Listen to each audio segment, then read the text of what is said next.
Hello and welcome to the CadenCenter. It's time for another This Week in Sports. Today I'll be previewing the upcoming NBA season and giving my predictions for each team's record, seeding, the playoffs, awards, all that stuff.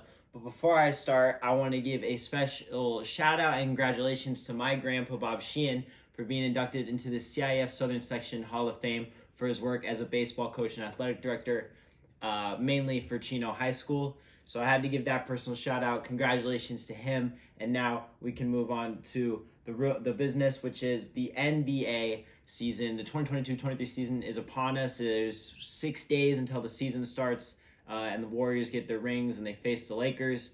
And so I'm going to go team by team, each record from bottom to top, give my playoff predictions, war predictions, and we'll see at the end of the year if I'm right about anything.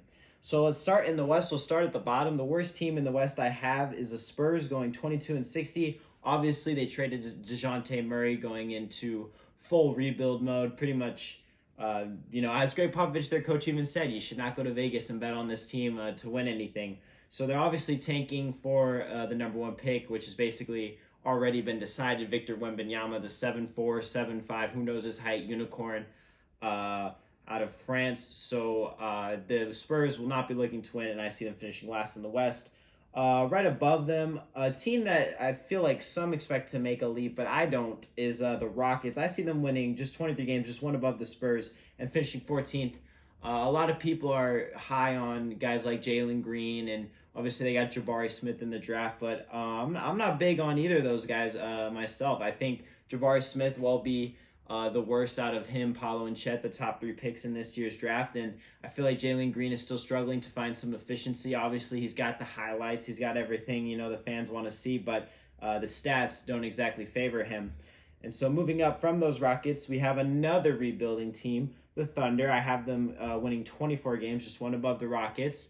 And obviously, Chet Holmgren ruled out for the season already after that injury he suffered while playing in the Seattle Pro-Am. LeBron ran into him once, and he was gone for the year. So that does, satisfy some thoughts people had about his lack of weight and ability to bump around with the bigger players in the NBA. It's obviously much different from college.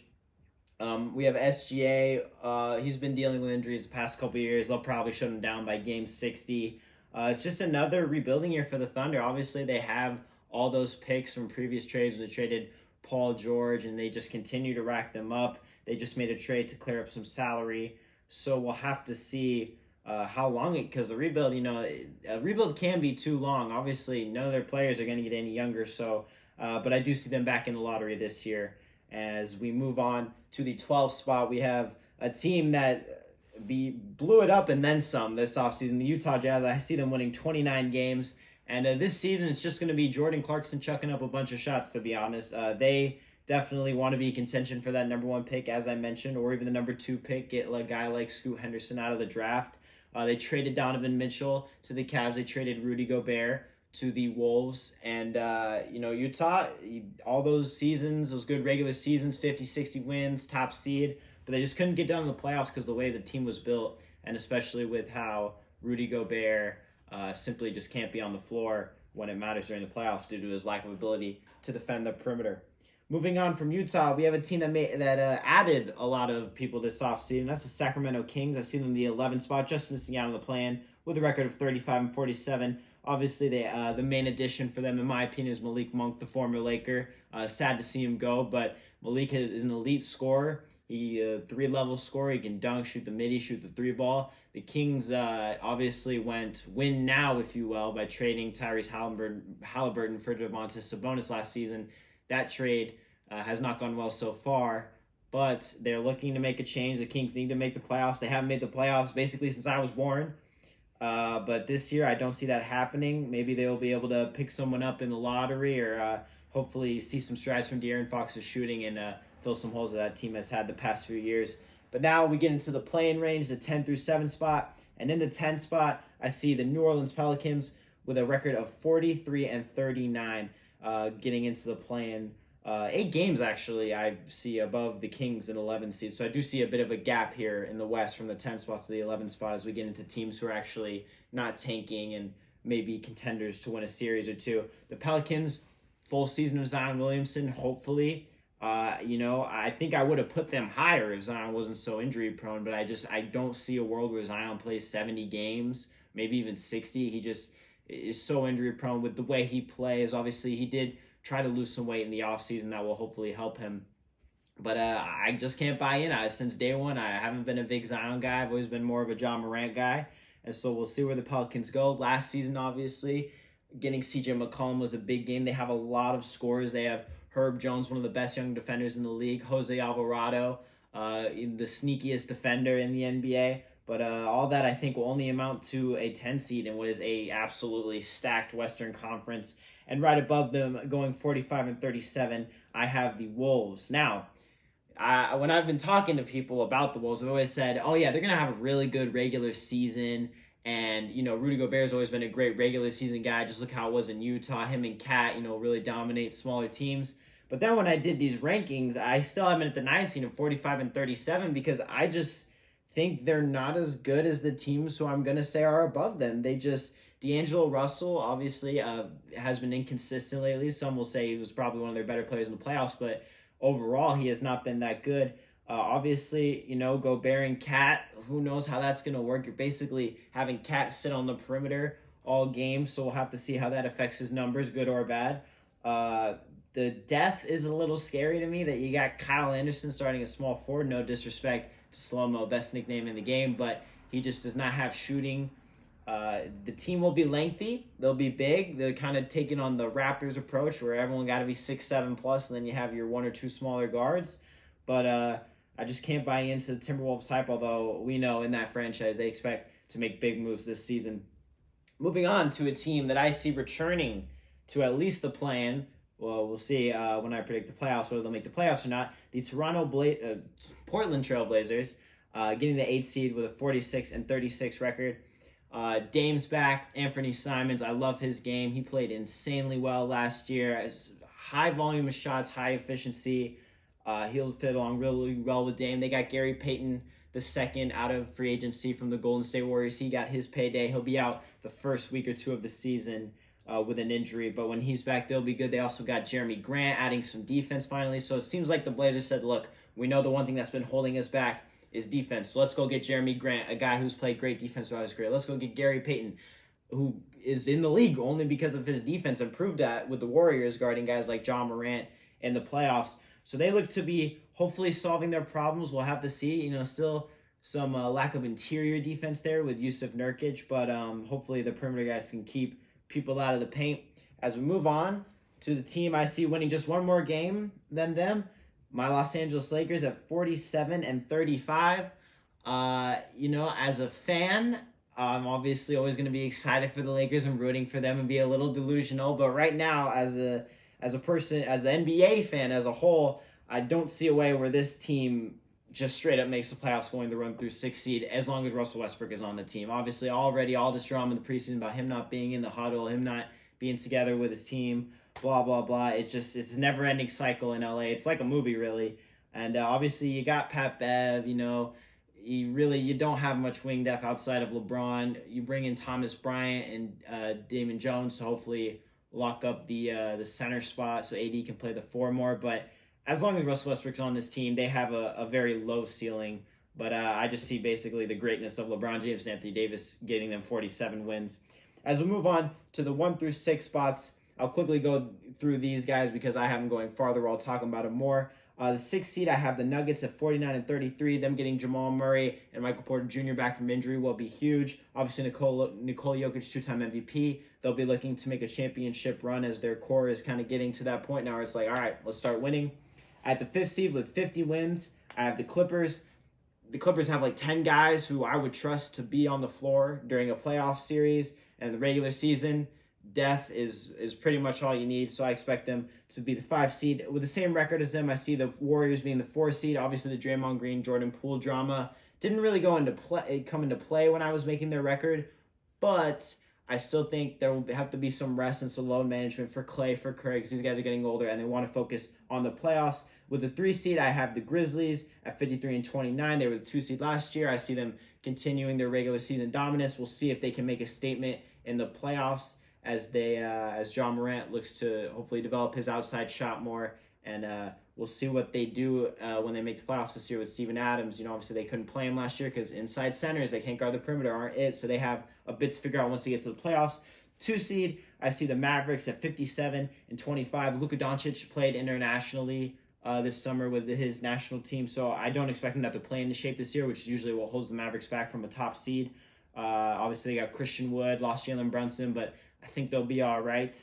And they picked up JaVale McGee as well to lock down the center spot. And at the 1 seed, I have the Phoenix Suns at 58-24. I know there's a lot of drama with that team, obviously with the owner and everything that's gone on with him. And obviously Jay Crowder now saying he wants out, which will mean Cam Johnson will be a starter.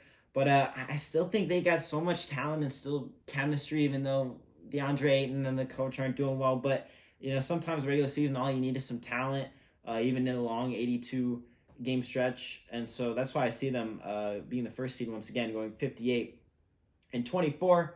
As we move into the West playoffs, my prediction for who comes out the West, I see the Blazers beating the Lakers in the first playing game, earning their playoff spot. I see the Pelicans beating the Wolves, which will set up a Lakers versus Pelicans battle for the 8th seed. Anthony Davis revenge game. Lakers sneak in as the 8th seed.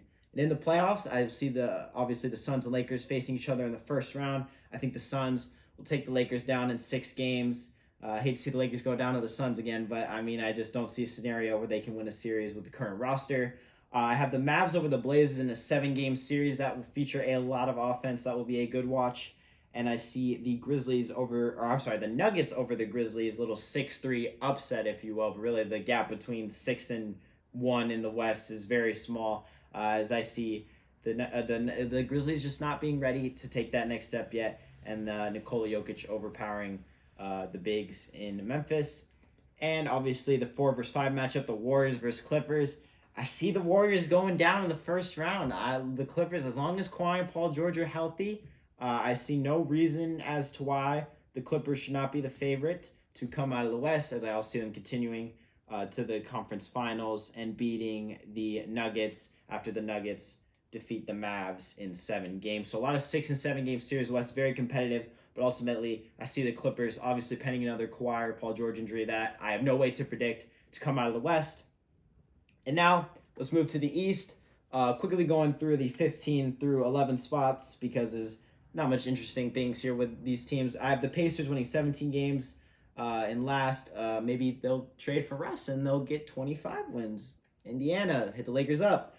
As for the Magic, I have them winning 20 games. They're going to be a fun team to watch, I must admit. They do have some depth at certain positions. We'll have to see how that works out.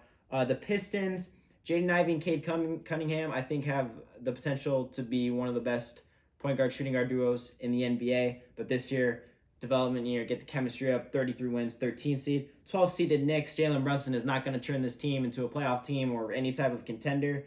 And in the 11th spot, just missing out on the play-in by 2 games, I have the Wizards at 40-42. Now, as for the play-in games, I have the Raptors making it as the 10 seed and the Hornets making it as the 9 seed. Obviously, the Hornets seem to be overestimating compared to others the Hornets wins, but I feel like obviously Miles Bridges won't be with the team due to what's gone on this summer. But LaMelo Ball, maybe he's ready to take that next step. They can, in the East, you get to beat up on the Knicks, Pistons, Magic, and Pacers. If you can win all those games, you're gonna sneak into the play-in spot, and that's why I see the Hornets doing that and the Raptors being right behind them. In the 8th seed, I have the Brooklyn Nets. They're gonna be in the play-in game again. I understand that maybe everyone's healthy, but there's no way this team doesn't have another issue with Kyrie Irving, Kevin Durant, or Ben Simmons gets scared to shoot the ball. So I see them in the 8th seed. In the 7th seed, I have the Bulls. Last year, they couldn't beat any good teams, but they beat up on all the bad teams. Like I said, if you do that in the East, you're going to get in. And now, outside of the play in the 1 through 6 seeds, I have the Hawks, who picked up DeJounte Murray this offseason. I see the Trae Young and DeJounte Murray duo getting the 6th seed. The Cavs also have a new duo, Darius Garland, Donovan Mitchell, to go along with Evan Mobley and Jared Allen. I see them getting the 5 seed. In the 4th seed, I have the ultra-consistent as of late Heat going 50-32. Tyler Hero, maybe he'll step up his scoring. We all know they'll probably find another undrafted gem. Maybe it's the year of Omer Yurtseven's breakout. So we'll have to see how that goes. We've seen Bam Adebayo lapping up a three-pointer throughout the preseason.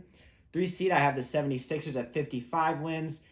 They added PJ Tucker and Daniel House, which are huge gets. That's some grit that team desperately needed. The Celtics, obviously last year's Eastern Conference champion, I have them as a 2 seed, winning 57 games. And as the 1 seed, I have the Bucks at 16 wins and 22 losses. Chris Middleton returns, and that team will once again be scary. And it's basically close to the same core that won the championship. And good luck facing Giannis Antetokounmpo as he hopes and will probably be in contention for another MVP. As for the Eastern Conference playoffs, I have the Bulls over Nets in the playing game and the Raptors beating the Hornets, which sets up Nets-Raptors for the 8 seed, where I see the Nets winning.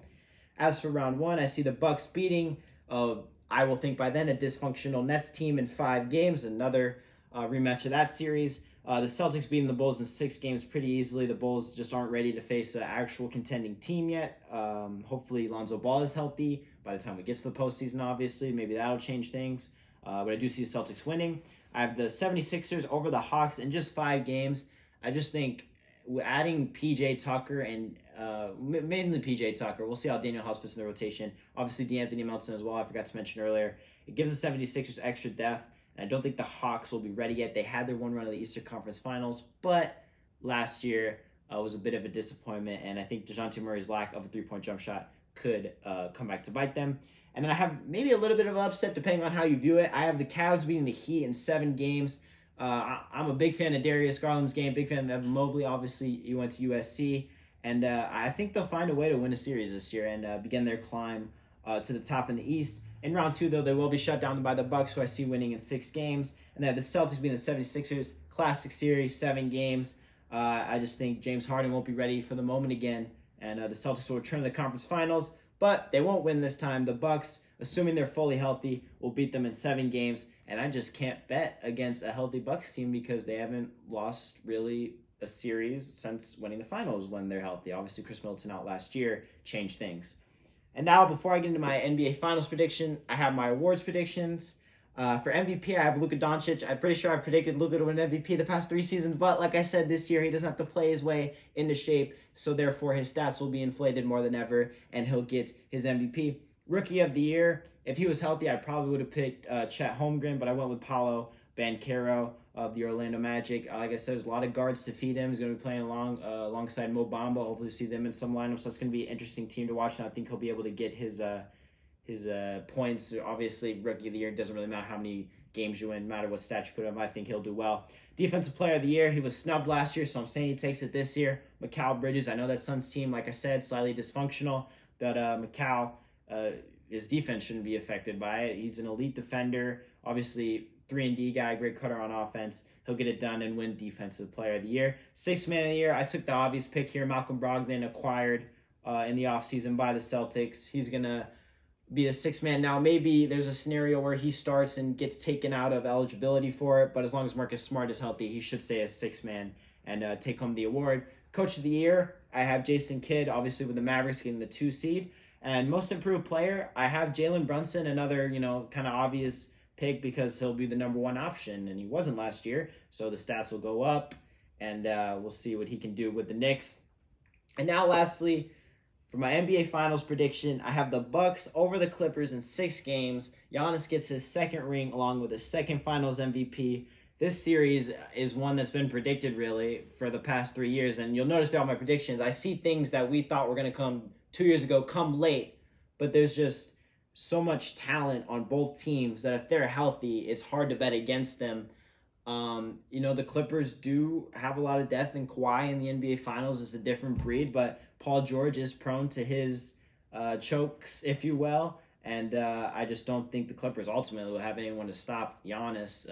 Maybe they'll give Kawhi and PG a go, but Giannis will just be too dominant. He'll put up some more iconic performances. I'm sure he'll secure his championship and Finals MVP, and that wraps up all of my predictions. I'm sure a lot of these will be wrong. Hopefully some are right and I look good, but we'll have to see. I'm excited for this year. It should be a good one. The league is wide open, and it all starts Tuesday with a couple matchups, and the Golden State Warriors will get their rings, and we'll be ready to kick off another NBA season. With that, thanks for watching, and I'll see you next time.